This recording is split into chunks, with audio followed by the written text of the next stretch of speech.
What's up? Good morning mga friends. So for today's video, bibigyan ko kayo ng short tips. So meron tayong dalawang saba rito.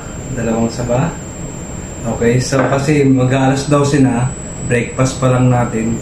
So ito ang kakainin natin, saging na saba. So nire-recommend ko ng doktor para kung mataas yung sugar mo, kung nag-crave ka sa saging, dito ang nire-recommend ng doktor kasi mababa to sa sugar. Okay, huwag nyo na siyang iprito or lalagyan ng asukal kasi pag nilagyan nyo ng asukal or prinito nyo, magkakaroon pa siya ng oil and then sugar, extra sugar. Okay, so matataas yung sugar dyan. Ito yung alternative nyo para sa gusto nyo ng banana. Okay, kasi alas 12 na ngayon, breakfast pa lang natin, iinom tayo ng gamot, losartan, at saka isang fish oil. So meron tayo ditong lemon na may water. Ayan, lemon na may water yan. Warm water na lemon. Okay, tapos ito yung gamot ko, medicine.